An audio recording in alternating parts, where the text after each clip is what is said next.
In a bright, modern supermarket in Singapore, the shelves are full of food from all over the world.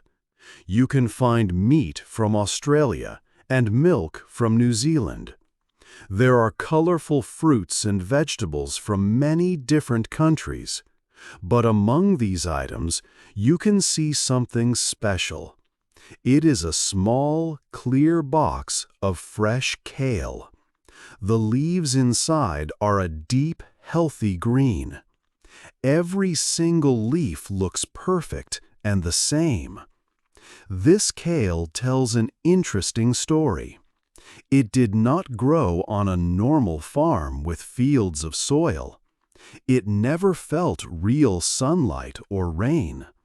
This kale grew inside a large, clean building.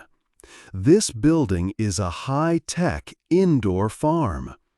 Inside, the plants grow in layers that go up to the ceiling. Instead of sunlight, they use special purple LED lights. Instead of soil, their roots are in water full of nutrients. Computers control the light and temperature all day and night. This new kind of farm is important because Singapore has a big problem. It is a small country with many people, but it has very little land for traditional farming. Because of this, the country needs to buy most of its food. Singapore imports more than 90% of all its food from over 170 different countries. This situation can be very risky. If something happens in another country, it can affect Singapore. For example, bad weather can destroy farms in another country. Or a country might decide to stop selling its food. When these things happen, it becomes difficult for Singapore to get the food it needs. This is a serious risk for the nation. To solve this big problem, the Singapore government has a new plan. It wants the country to grow much more of its own food. The goal is to use modern technology to do this. These new ideas, like the high-tech farms and buildings, are Singapore's hope for a safer food future. 2. The old Singapore. Today, Singapore is a world-famous modern city with tall skyscrapers. But it was not always like this. To understand Singapore's food problems now, we must look at its past. Let's go back in time to the year 1965, when the country became independent. In those days, Singapore was a completely different place. It was not a city of busy roads and shopping malls. Instead, it was an island with large areas of green land. There were big farms, thick forests, and rubber plantations. The air was fresh and quiet. You could hear the sounds of nature and farm animals. It was a much slower and simpler way of life. Most people lived in traditional villages called kampongs. A kampong was a close community where many families lived together near rivers or fields. Their houses were simple and often made of wood. Many houses were built high on wooden stilts to protect them from floods. Around the houses, there were many gardens and fruit trees. Life in the kampong was about community and working together. People knew their neighbors well, and they often shared food and helped each other. Children had a lot of freedom to play outside in the open spaces. In the kampongs, people did not need to buy all their food from a store. They were farmers and grew it themselves. Nearly every family had a small plot of land to grow different vegetables. They also grew many kinds of tropical fruits like coconuts, rambutans, and durians. It was very common to see chickens running around the villages. Families raised their own chickens for fresh eggs and meat. There were also bigger farms for other animals. Pig farming was very important for Singapore's food supply at that time. Because Singapore is an island, many people were also fishermen. This old Singapore was a place that could feed its own people. From fresh vegetables to sweet fruits, and from chicken to pork, much of the food was produced locally on the island. The farms provided meat and vegetables, and the sea provided fish. The island did not need to import large amounts of food from other countries. People depended on the land around them. This shows that before Singapore became a famous global city, it was a place that knew how to grow and find its own food. This agricultural past was slowly forgotten as the country changed. 3. A new country. After Singapore became independent in 1965, its first leader, Lee Kuan Yew, had a big plan. He wanted to build a modern and successful country. His plan was not about farming. It was about building factories, offices, and businesses. He believed that land was more valuable for industry than for growing vegetables or raising animals. In his view, a modern Singapore did not have space for agriculture. The country needed to use its small amount of land to make more money. This was the vision for the new Singapore. The government started to follow this plan. Over many years, things began to change. The government slowly started to close the farms. They needed the land for new houses, roads, and big factories. Farmers had to leave their land. It was a slow but deliberate process.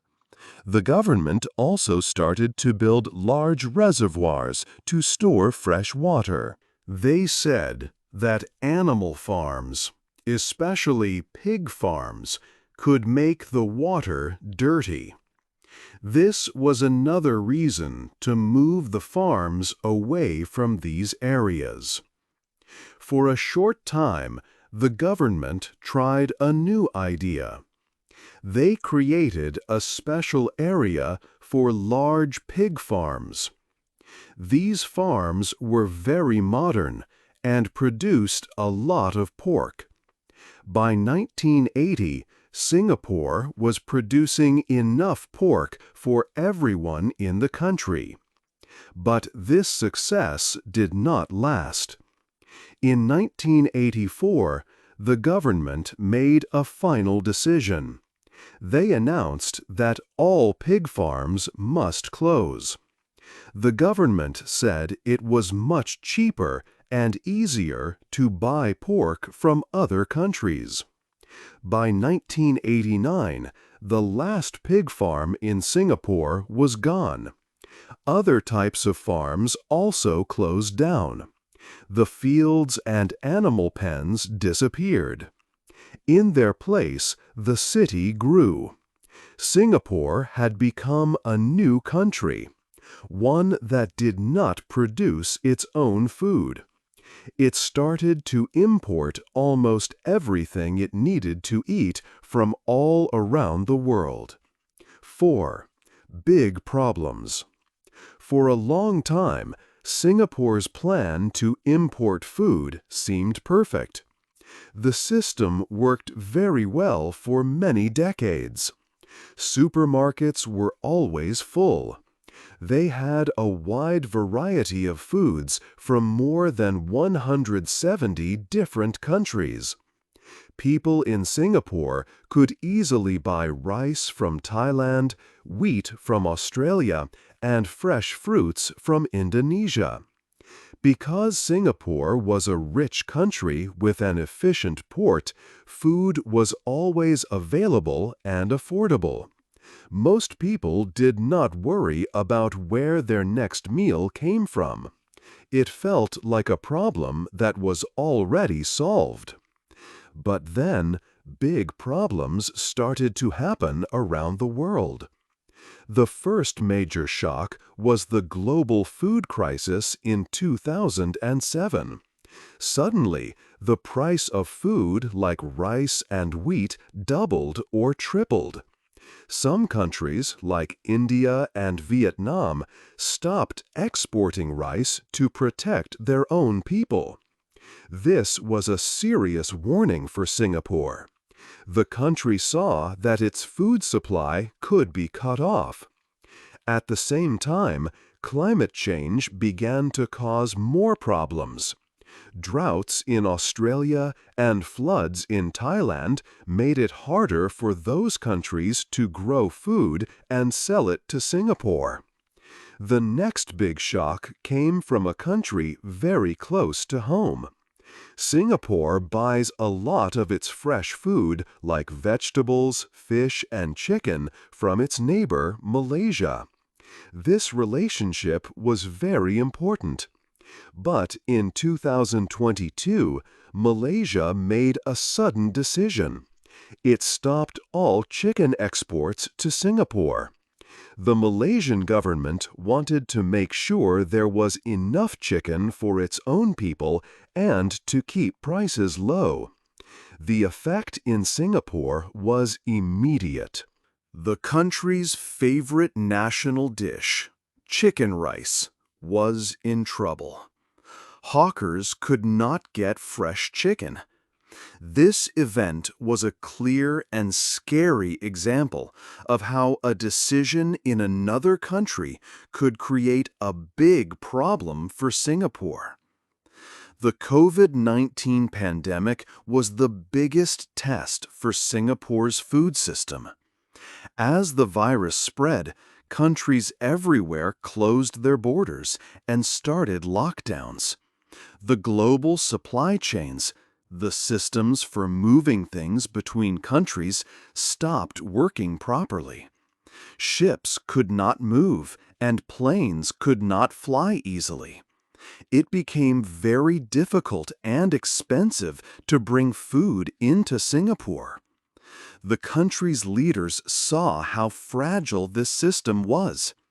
They understood that depending almost completely on imports was a very big risk. They needed to act fast to protect the country's food supply. Singapore needed a new, better plan. 5. A new plan. The government saw the growing problems with importing food. It was clear that depending on other countries was too risky. The leaders knew they needed a new plan to protect Singapore's future.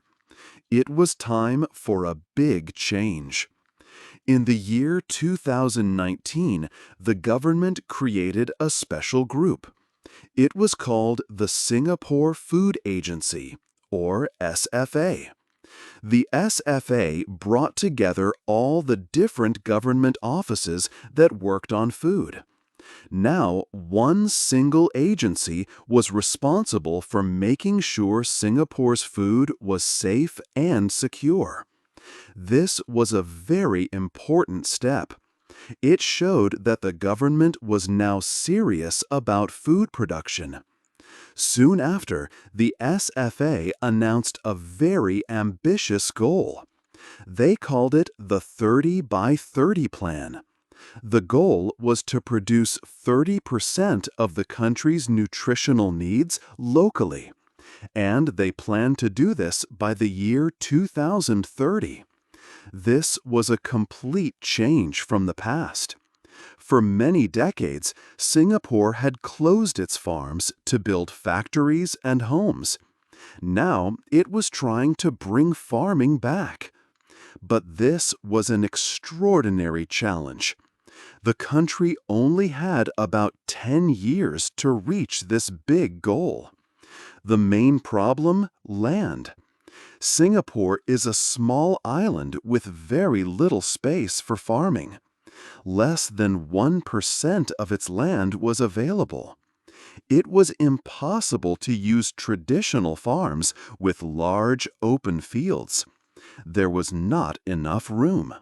So the government knew it needed a different solution. The only way to reach the 30 by 30 goal was to use new technology. Singapore had to find modern ways to grow more food in very small areas. The country had to completely rethink what a farm could be. This was the start of a new journey, a bet on science to build a safer future. 6. Farms in buildings. Singapore has a big plan to grow more food, but there is a problem. The country is a small island with very little land for farming. So, how can it do this?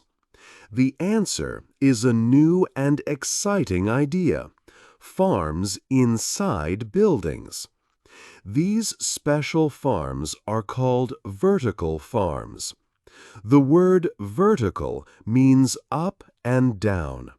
This is a good name because the farms grow up, not across the land.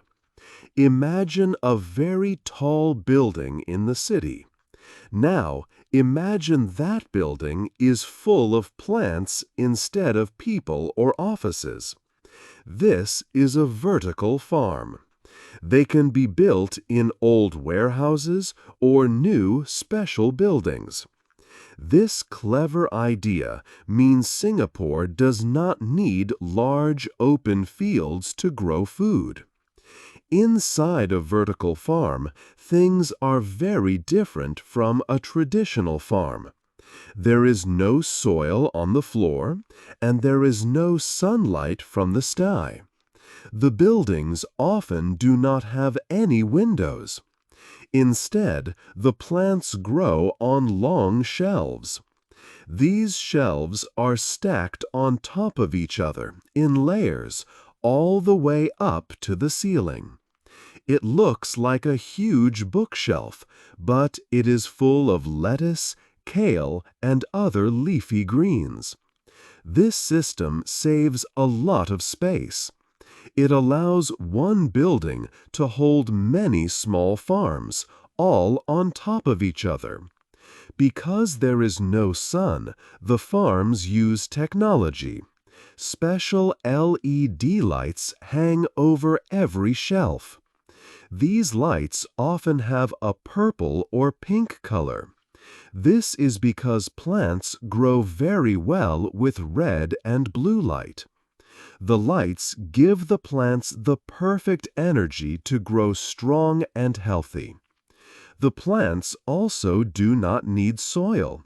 Their roots sit in special water.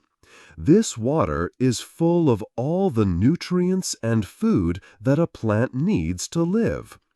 This method is very efficient.